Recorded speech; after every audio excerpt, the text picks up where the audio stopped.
Imagine a city where fear has no reason to exist. Doors stay unlocked, wallets return home untouched, streets breathe in silence, not from control, but from confidence. This is not fiction, it's Iceland. The camera drifts above pristine Nordic streets. The sun lowers, painting everything in amber and calm. No sirens, no security, only rhythm. The quiet heartbeat of a nation that trusts itself. What if I told you this place is real? A living experiment in civilization, where order thrives without fear, and peace is not enforced but lived.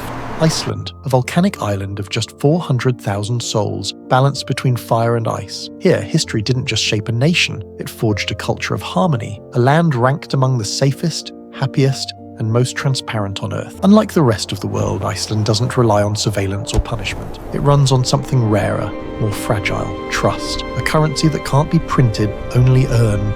Over 1,000 years ago, Norse settlers braved endless seas to reach this volcanic island. They built homes from lava rock and belief, carving survival from isolation and ice. By 930 CE, they formed the Althing, one of the world's oldest parliaments. No castles, no kings, just open air, spoken word, and an unshakable sense of fairness. For centuries, Iceland stood alone, poor yet proud. Through storms, hunger, and colonial rule, its people learned that endurance is its own kind of freedom. In 1944, under a sky split by northern light, Iceland declared independence. Freedom here was quiet, not shouted, but breathed. Decades later, education and equality became the backbone of this fragile paradise. Iceland's citizens didn't trade fear for control, they traded it for trust. In 2008, the world collapsed under greed. Iceland's banks fell within days, savings vanished, anger filled the streets, yet chaos never took hold. Ordinary citizens stood shoulder to shoulder in Reykjavik's cold air, demanding honesty from power. No violence, no fire, just a quiet revolution of conscience. When the smoke cleared, Iceland rebuilt not just its economy, but its integrity. Transparency became law, trust became policy. One murder a year, prisons that look like dorms, police who rarely draw their guns, a nation protected by mutual respect, not fear. Behind these numbers lies something deeper, a collective agreement that good faith is stronger than force. In Iceland, safety is not enforced, it's inherited. In Iceland, justice isn't about punishment, it's about restoration.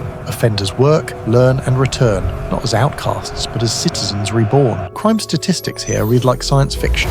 Almost nothing happens. Safety isn't an achievement, it's a habit, woven into daily life. Police patrol unarmed, trusting that their calm presence carries more power than a weapon. Violence has no echo in streets that breathe trust. In small towns, families still leave doors open, not as a gesture, but as instinct. Here, trust isn't courage, it's culture. Amid the ruins of a shattered economy, the flames of change rise slowly, illuminating a path toward trust, resilience, and a new beginning for an entire nation. Centuries of isolation shaped Iceland's soul, a people forged by storms, bound by trust, and united by a quiet endurance that outlasted every empire's rise and fall. In the decades after war, Iceland built something rare, a nation where citizens traded high taxes for shared security, and trust became the unspoken law holding everything together. When the banks crumbled and chaos threatened the streets, Iceland stood still for a moment, then chose justice over fear, rebuilding its foundation from honesty and accountability. Through protest, reform, and resilience, the island found its balance again, emerging from crisis not weaker, but wiser, a small nation reborn through collective courage. Safety in Iceland isn't built on walls or weapons, but on invisible threads of belief, the quiet conviction that trust itself can be stronger than fear. In a world obsessed with crime and control, Iceland's numbers defy logic. One murder a year, open doors, unarmed police, and a population that trusts more than it fears. Here, laws are not the walls of society, they're the floor beneath it. Order flows not from punishment, but from people quietly agreeing to do what's right. Critics argue this calm can't last, that it's easy to trust when everyone looks, speaks, and lives the same. They say Iceland is an exception, not a model. Even paradise has its fractures, rising costs, silent struggles with depression, and hidden pain behind bright windows where trust sometimes feels like pressure. In the space between perfection and reality, Iceland walks a fragile line, proving that peace isn't the absence of problems, but the presence of collective belief. In Iceland, freedom isn't guarded by force, it's nurtured by trust. Parents let children wander, neighbors share keys, and safety feels so natural it's almost invisible. But when violence does break the silence, this shock ripples through the nation. A reminder that trust, no matter how pure, is still the most fragile of human creations. For immigrants and newcomers, the unwritten rules can feel like walls, invisible boundaries built not from prejudice, but from a culture too used to perfect harmony. In a world that values peace above all else, standing out can feel dangerous. To live here means to belong, and belonging sometimes means disappearing. When fear is nearly extinct, people begin to feel something new, the quiet unease of perfection, the tension of wondering if peace can ever truly last. Sociologists call it social capital, the invisible network of trust, shared values, and quiet accountability that keeps a society alive long after the laws stop speaking. In Iceland, laws are like airbags, vital in disaster, but rarely deployed. Daily life runs on something softer, something rarer, mutual respect that needs no enforcement. Now the world is paying attention. Governments, scholars, and dreamers studying this tiny island, wondering if its invisible order can survive the weight of global change. Can a system built on intimacy survive in a world of millions? Can trust expand beyond the horizon without dissolving into fear and anonymity? As Iceland opens to the world, more trade, more tourism, more diversity, its greatest strength may soon face its greatest test: trust in a changing tide. Here's what we know for sure.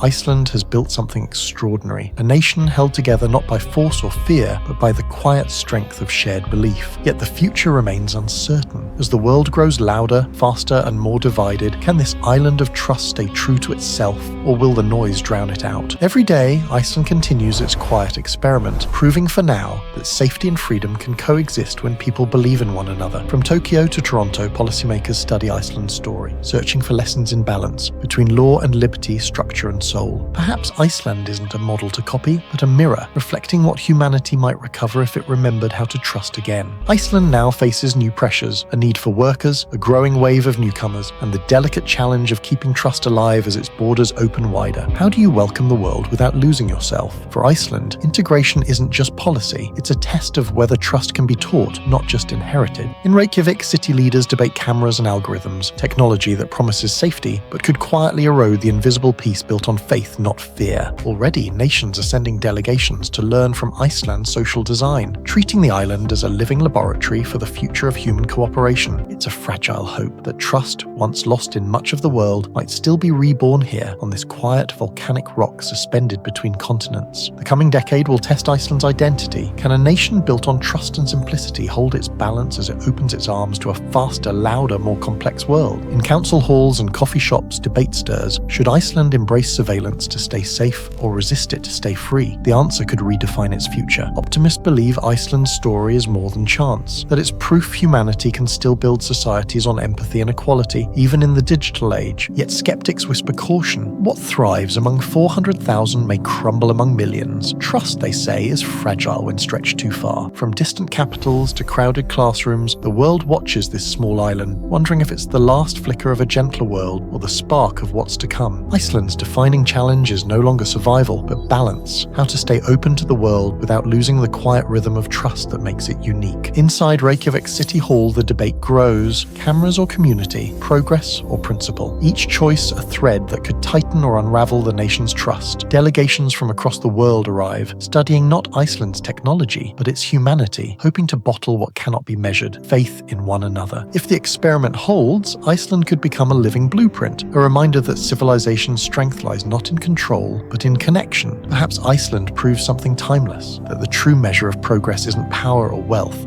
but how deeply we trust the strangers walking beside us.